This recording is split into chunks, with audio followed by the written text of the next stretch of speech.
여러분 안녕하세요. 제가 너무 늦게 왔죠? 죄송해요. 제가 구독자 1000명 이벤트로 Q&A 영상 찍기로 해놓고 이렇게 한 달 만에 찾아왔습니다. 사실은 제가 이 영상 후편집을 도와주는 동생이 있었는데 각자의 사정이 있어서 더 이상 같이 하지 않게 됐어요. 그래서 혼자 이렇게 우당탕탕 하려다 보니까 생각보다 시간이 조금 걸렸네요. 질문을 유튜브 커뮤니티로도 받고 인스타그램 계정으로도 받았어요. 하나, 둘, 셋, 넷, 다섯, 여섯. 네, 7개 정도 제가 추렸거든요. 이게 여러분에게 그래도 도움이 돼야 되니까 좀 도움될 만한 질문들로 뽑아왔어요. 혹은 이제 진짜로 좀 여러 번 물어보셨던 거라던가. 첫 번째 질문, 투잡설 풀로 들려주세요. 지금 현재 다니는 회사는 패션 회사인데 금, 토, 저녁에는 바에서 일을 하고 있어요. 알바텐더 역할로 일을 한 게 한 5년이 조금 넘었어요. 제일 먼저 바에서 일했던 거는 2016년에 그 당시에 압구정에서 제일 핫하다던 몽키비치가 제 첫 일터입니다. 취업 준비를 시작을 했는데 매일매일 자소서 쓰고 취업 스터디하고, 근데 그렇게 매일매일 보내는 게 되게 다람쥐 쳇바퀴 도는 것 같더라고요. 이게 어떻게 보면은 수능 치고 나서 나에게 주어진 진짜 다시 오지 않을 자유시간인데 이걸 한번 어떻게 잘 활용할 수 있을까 생각하다가, 그래 그러면 내가 진짜 도전 안 해봤던 진짜 생소한 분야에 한번 도전을 해보자 이렇게 마음을 먹고, 제가 한 번은 최종 면접에서 떨어진 회사가 있었어요. 좀 가고 싶었었는데, 그래서 제가 그날 너무 우울해하니까 친구가 너가 술을 안 마시지만 오늘은 술을 마셔보자. 저를 데려간 곳이 압구정의 몽키비치였습니다. 클럽이나 바 이런 느낌보다는 좀 펍의 느낌이었어요. 버켓에 형형색색 칵테일이 있고 그거를 이제 여러 명이서 같이 마시는 스타일. 뭐 농구 게임이나 봉을 타고 올라가서 이 종을 울리면 막 밭을 하나 공짜로 주고 막 이런 데였어요. 제가 갔을 때도 줄을 한 30분 이상 서서 들어갔을 정도로 엄청 핫했어요. 뭔가 신나고 막 그런 분위기가 있어서 되게 재밌다. 되게 생각보다 이 밤에 뭐 술 마시고 하는 게 그렇게 나쁜 게 아니었구나 라는 생각을 저는 몽키비치를 통해서 처음 하게 된 거예요. 그래, 몽키비치에서 한번 일을 해봐야겠다 이렇게 생각을 하게 됐어요. 펍이기 때문에 담배도 안 피죠. 술도 막 그렇게 고주망태 된 사람이 많지가 않았거든요.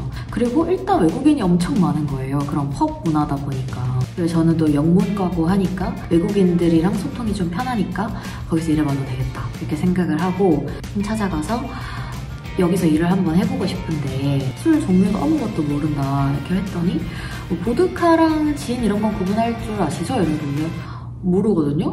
저 진짜 하나도 몰랐거든요? 제가 그래도 그 영문과여서 영어 조금 하는데 보니까 그때 외국인이 많더라. 통역은 할 수 있고 또 열심히 배울 자신 있다고 알려주시면 배우겠다고 이제 그렇게 말했죠. 가르쳐줄 수 있다고 하시더라고요. 한 3개월은 진짜 그 뒤에서 설거지만 했던 것 같아요. 그리고 이제 마감하고 나서 뭐 알려주거나 아니면 이제 일할 때 손님 좀 없을 때 좀 알려주거나 뭐 그런 시기였던 것 같아요. 그렇게 해서 이제 3개월 후부터는 메이킹을 했습니다. 그냥 저는 진짜 모르던 무의 상태에서 손이고 합의만 그분이 놀리는 거예요. 그래서 거기서 제가 한 9개월 정도 일을 했습니다. 이제 그 이후에 백화점 최종 면접에서 떨어지고 또 시간이 살짝 뜬 거예요. 그 다음 타자가 된 게 이태원에 있던 프로스트라는 곳입니다. 몽키비치 9개월 일한 걸 가지고 나름대로 저는 그걸 경력직이라고 생각한 거예요. 진짜 지금 생각하면 어이가 없는데 왜 프로스트를 선택했냐 하면은 그때 당시에 또 친구가 저를 데려가줬어요. 여기가 제일 핫한 데야 이렇게 말을 하는 거예요. 진짜 사람이 많았어요. 진짜 사람이 많은데 거기도 막 그런 퇴폐적인 분위기가 아니었고 전문화된 느낌이었어요. 이왕 배울 거 제일 잘 나가는 데서 해야 되지 않겠나라는 생각이 있어가지고, 프로스트는 전문적인 바는 아니지만 그래도 레시피라는 것이 있고 그걸 지켜야 하고 바에 들어가기 위해서는 일정 시간 그 훈련을 거쳐야 하는 그런 곳이었던 것입니다. 첫날이 아직도 생생해요. 첫날 딱 갔는데 일단 여기로 오셔가지고 이거부터 하세요 약간 이런 식인 거예요. 막 통성명을 안 하는 거예요. 그래서 자기 이름 왜 말 안 해주지? 막 이렇게 생각했어요. 왜 이름 말 안 해주세요? 막 이렇게 물어봤거든요. 현영 씨라 그랬나? 어차피 다 다음 주 정도면 안 나오실 거예요. 막 이러는 거예요. 그때 또 설거지만 했습니다. 9시부터 6시까지 설거지만 했습니다. 설거지만. 와 진짜 미친듯이 하는데 여기 막 또 미친듯이 쌓여있어. 아무리 쳐내도 계속 쌓여있어. 왜냐면 계속 사람이 있으니까. 뒤에 빨리 냉동고에 가가지고 얼음 퍼가지고 갖다 넣고. 이게 생각보다 엄청 무겁거든요. 또 다시 또 냉동고에 들어가서 밭을 또 채워놓고. 무겁고 막 까치발을 해서 꽂아야 되는 거예요. 근데 그거를 미친듯이 반복 계속. 진짜 멘탈이 나가더라고요. 와 너무 힘들고 어떻게 그만두지? 라는 생각을 했습니다. 진짜 딱 한 달만 버티자. 그래도 한 달 동안 내가 노력한 게 있으니까 그거는 스스로한테도 부끄럽지 않겠다. 이 인간이 간사한 게 한 달을 하니까 그 힘들었던 일도 조금 할만해지는 거예요. 조금 요령이 생기는 거예요. 동료들이 3주가 지나고서부터 이름을 물어보더라고요. 동료애 이런 거에 대해서 제가 엄청난 신뢰를 갖게 된 게 사실 프로스트 때문입니다. 왜냐면 그게 아니었으면 저는 못 버텼을 거예요. 한 달을 버티고 쭉 하게 됐습니다. 쭉 하게 됐고 그러던 와중에 회사도 최종 합격을 했어요. 그래서 그때부터는 금토만 출근을 했어요.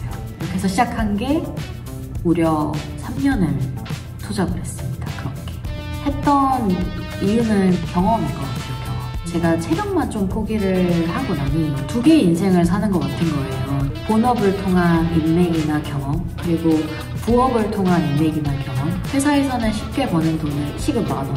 이제 그런 것들이 저한테 항상 경각심을 주더라고요. 돈을 쉽게 쓰면 안 된다. 노동이라는 것은 힘들다. 라는 거를 많이 일깨워줬던 것 같아요. 그래서 그만두지 않고 계속 하게 되었고 이제 코로나를 거치면서 프로스트는 그만뒀습니다. 지금 일하고 있는 곳은 압구정의 파인앤코어라는 곳인데요. 여기는 완전 클래식 바예요. 이 두 번째 바를 오게 된 거는 얘가 그래도 프로스트에서 3년 버텼으면 기본적인 인증은 됐다. 이게 사실은 첫 번째 이유였다고 하더라고요. 저를 고용한 게. 그리고 저는 뭐 어차피 파트타임이니까 사실 조금 서로 부담이었어요. 근데 그렇게 시작한 게 벌써 또 파인앤코도 2년이 넘었습니다. 그래서 이렇게 바에서 몸은 아니고 발을 좀 담근 거죠. 발을 살짝 담궈두고 또 주변에 그런 멋진 바텐더들, 사업가들을 보다 보니까 저도 꿈이 생겨서 바 오픈을 준비하고 있는 상황입니다. 아마 내년쯤이면 저도 오픈을 할 수 있지 않을까 생각해봅니다. 자, 두 번째 질문 갈게요. 세 번째 회사라고 하셨는데 어떤 회사가 가장 잘 맞고 좋으셨나요? 본업을 말씀드리면 제 첫 번째 직장은 백화점입니다. 롯데백화점 인턴십을 거쳐서 최종 합격을 했습니다. 제가 처음 발령받았던 곳은 PB팀이었어요. PB라는 건 프라이빗 브랜드라는 뜻인데 백화점도 우리 컨텐츠라는 게 있어야 되거든요. 그래서 뭐 신세계에 있는 분더샵도 있고요. 현대백화점에 무이도 있고요. 그래서 롯데백화점에는 엘리든이라는 게 있었어요. 그래서 저는 처음에 엘리든이라는 팀에 배정을 받았습니다. 너무 재밌었어요. 저는 원래도 옷을 너무너무 좋아하니까 그냥 매일 하던 취미가 편집샵 서핑하기 혹은 오프라인 편집샵 가기. 내가 좋아하는 상품을 회사 돈으로 바잉할 수 있어. 그러니까 너무 재밌었어요. 너무 좋은 경험들을 많이 했었어요. 안타깝게도 제가 지방으로 발령이 나면서 이렇게 이직을 하게 됐는데 두 번째 회사는 컨설팅 펌으로 갔습니다. 편집샵 MD를 했다 보니까 뭐 새로운 브랜드를 컨택하거나 이 브랜드의 상품이 누구와 잘 어울릴지 타겟층을 분석하거나 이런 걸 하잖아요. 그러니까 요 두 개 매칭하는 그런 리테일 컨설팅이라는 분야에 도전을 하게 됐고 쉽게 생각하면 예를 들어 애플이 한국에 들어올 때 애플은 한국 전문가가 많지 않을 수 있단 말이죠. 저희 같은 컨설팅 펌을 끼고 상권 분석 그리고 타깃층 분석을 해서 가장 적합한 장소를 정해주고 그 장소에서 얼마나 매출이 나올지 또 건물주와 협의해서 이 건물 가치도 측정해주고 이런 일을 하는 거예요. 그래서 저는 사실 컨설팅 업계도 너무 재밌었어요. 진짜 나무가 아니라 숲을 보는 느낌? 이 사업적인 눈도 좀 생기고 돈이 굴러가는 그 흐름도 보이고 2년 정도 일을 했어요. 코로나가 아니었더라면 컨설팅 펌에서 계속 일했을 수도 있습니다. 왜냐면 코로나 때문에 해외 브랜드가 한국에 많이 못 들어오게 됐고 뭘 해보려고 해도 뭐 외부 환경에 막혀서 잘 안 되다 보니까 제가 또 이직을 결심했었거든요. 이직을 또 했어요. 이직을 해서 지금 다니는 회사는 병행 수입을 하는 팀에 제가 담당 바이어고요. 한스타일 리에난이라는 회사에 다니고 있습니다.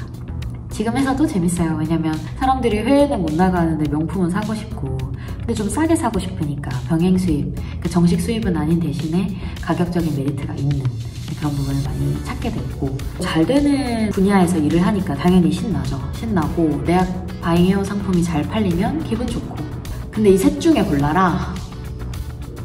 저는 컨설팅 펌으로 꼽고 싶네요. 가장 큰 수확은 어디 대표님들을 많이 만나잖아요. 근데 그들이 가진 인사이트가 진짜 엄청나더라고요. 그냥 진짜 작은 브랜드라고 해도요, 내가 내 힘으로 뭔가를 해낸 사람들은 그 본인의 철학과 사업적인 마인드와 그리고 사람에 대한 그 인사이트나 이런 게 달라요. 제가 인생을 살아감에 있어서 제 인생 멘토로 꼽는 분이 그때 당시 컨설팅 펌 다닐 때 만났던 분이고요. 그분이 제 목표라던가 전반적인 인격 형성에도 되게 많은 도움을 주셨어요.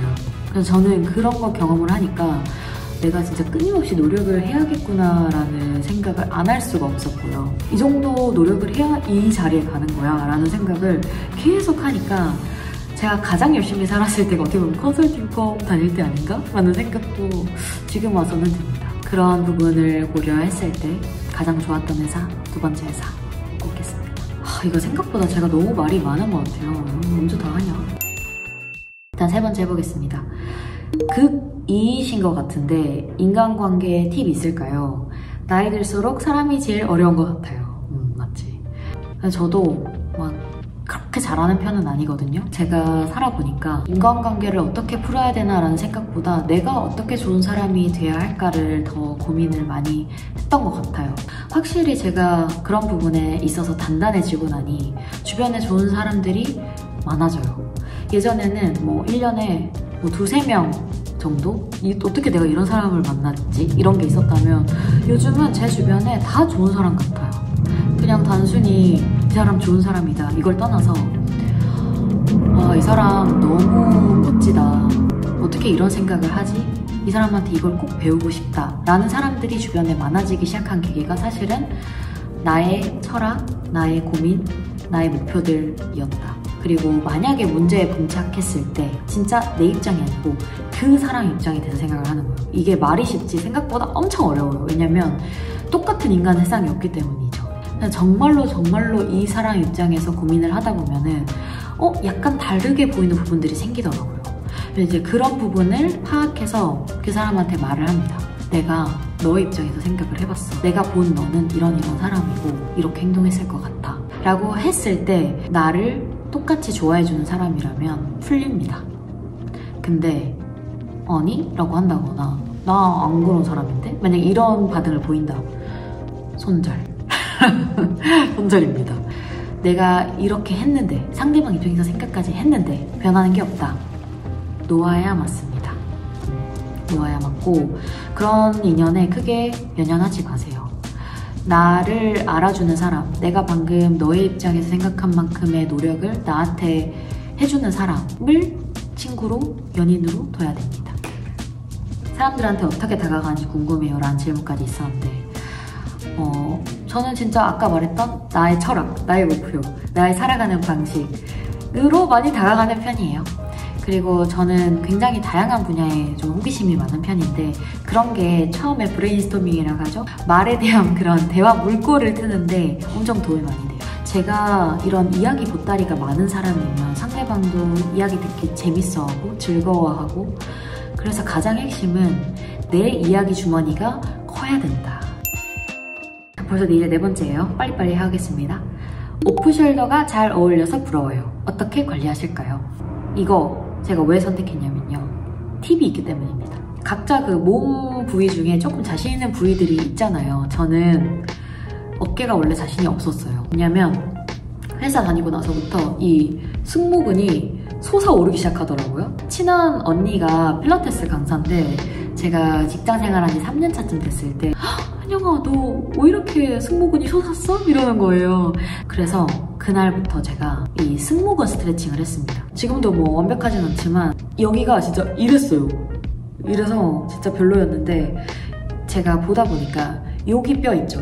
여기 뼈가 예쁘고 또 여기가 매끈하면 목도 길어 보이고 되게 예쁘더라고요. 그래서 헬스를 할 때도 어떤 분할을 하던지 간에 어깨는 꼭 조져줍니다. 그리고 이 라인이 예뻐야 되는데 제가 뭘 하냐? 전 두 가지를 하는데요. 승모근 스트레칭은 그 유튜브에 땅끄부부가 하는 승모근 스트레칭이 있어요. 가장 핵심은 얘를 늘려주는 거예요, 얘를. 전 아침에 일단 딱 눈 뜨죠? 그러면 조져줍니다, 이렇게. 이렇게 늘려주면 더 좋아요. 이렇게 10초 해주고요. 반대쪽도 해주고요. 그리고 이 목이 길어져야 되니까 이렇게 목 스트레칭도 해주고, 이걸 하고 마지막에는 쭉 늘려주고 이렇게 어깨를 돌려주는 거. 그렇게 해서 이 어깨뼈가 이렇게 회전되는 느낌을 느끼는 거예요. 반대쪽도. 이거 한 20회 해줍니다. 이거는 아침에 무조건 해주고 회사에서 일하다가도 생각나면 계속해요. 저는 이거 그냥 달고 살거든요. 이거 2개는. 뭐 이거 하지 말라는 말도 있는데 이걸 하고 나서 제가 확실히 여기 라인 예뻐졌어요. 진짜. 그냥 사진상으로도 비교돼요. 제가 한번 사진 찾아서 이렇게 비교할 수 있으면 해드릴게요. 근데 진짜 효과 있고, 여기다가 하나 더 효과 좋은 게 괄사 있죠, 괄사. 사람들이 괄사 엄청 올리잖아요. 그 뻥이 아니에요. 방금 이렇게 한 거를 괄사로 한 번 더 조져주죠. 밤에 오일 살짝 묻혀서. 그러면 이중 효과. 진짜 효과 있어요. 그 괄사 손에 쥐기 좋은 형태가 편하거든요. 이렇게 잡고 이렇게 늘려줬잖아요. 왔다 갔다 귀찮으면 한 20번만 하세요. 그러면 정말 어깨 라인 예뻐집니다. 어깨 라인은 진짜 스트레칭이 18이더라. 진짜. 자, 5번째 질문입니다. 피부가 너무 좋으신데 화장품 말고 피부과나 관리실에서 받는 거 있으면 추천 가능할까요? 그리고 사진도 항상 예쁜데 사진 찍을 때 표정이나 팁도 궁금합니다. 사실은 약간의 화장빨이 있고요. 근데 기본적으로 모공이 좀 없고요. 기름이 거의 안 생겨요. 그런 거는 되게 좋은 편인 것 같은데, 대신에 제가 약간 복합성인데 좀 건조해요. 한 달에 한 번 정도는 피부과 꼭 가거든요. 그 아쿠아필이라는 걸 받아요. 그게 모공 청소를 해주면서 이렇게 수분 공급을 해주는 건데, 저는 홈케어 매일매일 약간 그런 모델링 팩 있죠. 그런 거 해줄 때도 있고, 그게 아니라면 그냥 마스크팩. 이제 그런 게 기본적으로 해주는 거. 관리실, 탄력을 이제 신경을 써야 되는 나이란 말이에요. 30대. 그래서 저는 최근에 인모드를 받아봤어요. 인모드 좋다는 말 여성분들 다 들어보셨을 텐데 저도 말만 듣다가 처음으로 도전해봤어요. 근데 그게 뭐 멍이 많이 든다 해서 저도 고민하다가 받았는데 저는 멍 하나도 안 들었고요.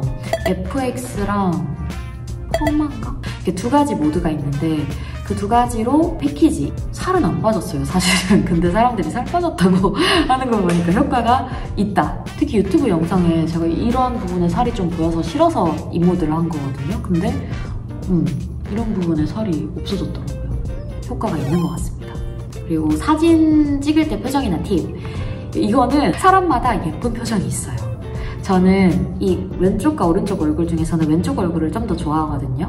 그래서 저는 이렇게 항상 왼쪽 어깨를, 그러니까 왼쪽 고개를 살짝 젖히고 뭐 이런 표정, 가증스러워. 이런 표정을 많이 하는 것 같고, 그리고 제가 또 이런 손 모양 좋아하거든요. 그래서 사진 찍을 때 딱 이렇게 하는 팁이 안 된 것 같네요. 근데 이 팁 하나 있어. 많이 찍어봐야 돼.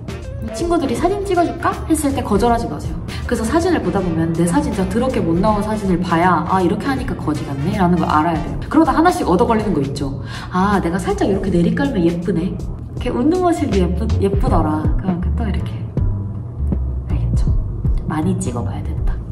유튜브 장비 어떤 거 사용하시는지, 다른 장비로 바꾸고 싶은 건 있는지도 궁금해요. 저는 휴대폰만 사용해요, 휴대폰.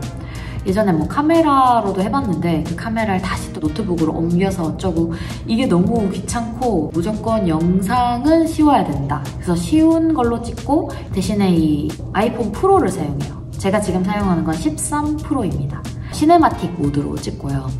근데 요즘 좀 사고 싶은 게 캐논 중에 제일 인기 많은 유튜브 카메라 있거든요. 그거 좀 사고 싶긴 해요. 100만 원 정도 하던데. 아니면 소니. 색감이 예뻐서. 그 2개 좀 고민하는지, 고민만 6개월째. 올해 안에 사는 게 목표입니다. 왜냐면 휴대폰을 보면서 뭘 해야 될 때도 많아가지고 카메라 하나 사고 싶긴 해요. 드디어 이제 고지가 보입니다. 6번째. 블로그, 인스타, 유튜브 중 가장 애정하는 채널은 어디인가요? 각 채널들 운영하는 원칙이 있다면 궁금합니다. 맞아요. 제가 또 엄청 나대는 스타일이라 뭘 하는 게 많죠. 가장 애정하는 거는 블로그. 블로그를 따라올 수 없다. 처음에는 제 회사 생활을 쓰기 시작했어요. 그냥 그때 당시에 롯데백화점 MD 할 텐데 신입사원이어서 엄청 이것저것 많이 해볼 수 있는 기회를 얻었거든요. 이런 걸 기록을 해야 될 것 같은 거예요. 안 그러면 팀장님이 현영아 이거 부탁했는데 어떻게 됐어? 라고 했을 때 기억이 안 날 수도 있고, 브랜드 같은 것도 기록을 해두고 싶은 거예요. 요즘 핫한 브랜드. 그래서 처음엔 제 아카이빙 느낌으로 시작을 했어요. 그러면서 일상도 썼죠. 그냥 시작한 건데 현영씨 글을 보면서 힘을 얻었어요. 이렇게 열심히 사는 사람이 있구나. 저도 용기를 얻게 되네요. 이제 이런 말만 들어도 저한테는 제 성취감의 일부가 되는 거예요. 그리고 그 사람들을 봐서라도 더 열심히 살아야겠다는 생각도 진짜 많이 했던 것 같아요. 블로그를 할 때 원칙은 내가 가장 솔직했는가. 블로그는 정말 솔직하게 씁니다. 그래서 주변에도 잘 안 알려요. 주소 같은 거 안 알려주고, 어디 식당 갔는데 리즈님이시죠? 이런 사람도 있고. 오.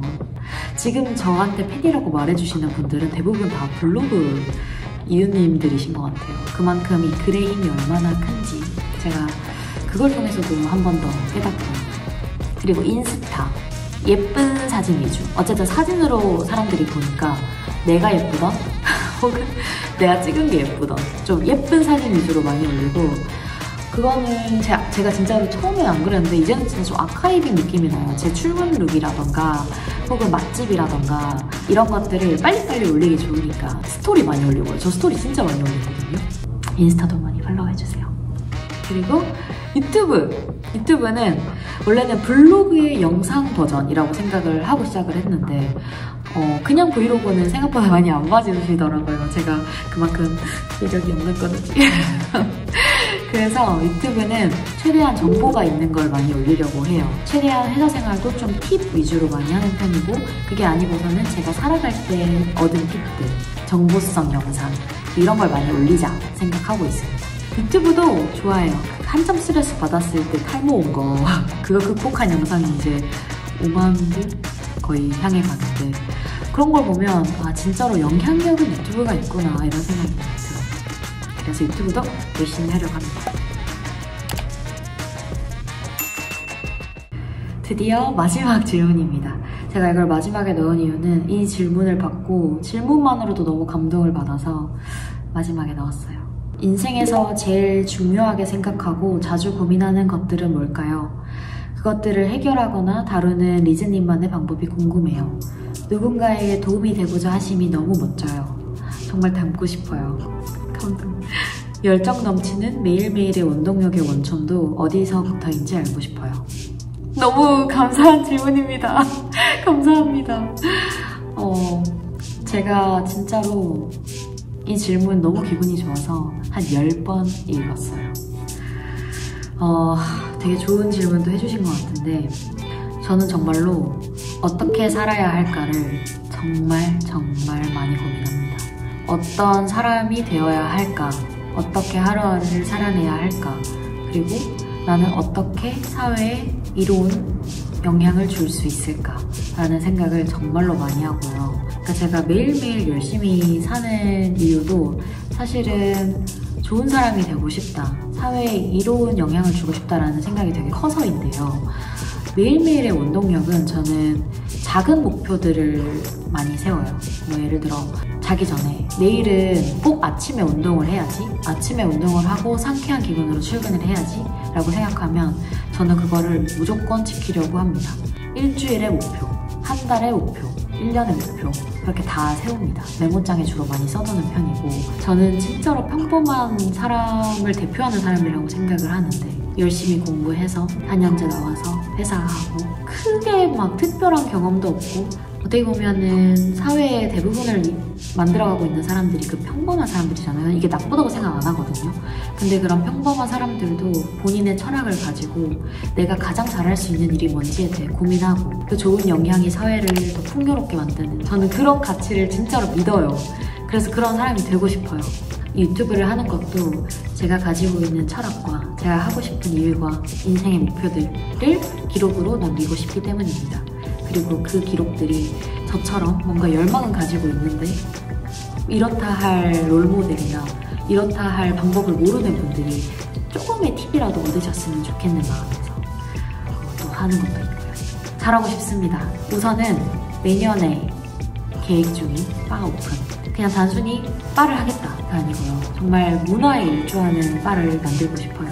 가장 빠른 소식은 아마도 인스타가 될 것 같고 유튜브에도 올려드릴 거고 블로그에도 올리겠죠? 응원해주세요. 오픈하면 놀러와도 주세요. 이렇게 드디어 긴 Q&A가 끝났습니다. 언제나 지켜봐 주셔서 너무너무 감사하고 진짜 구독자님들 하루하루 이렇게 늘어나는 그걸 보면서 저는 힘을 얻어요. 댓글도 많이 남겨주시면 좋겠어요. 그 댓글 제가 맨날 보고 캡처해서 또 들여다보고 이러거든요.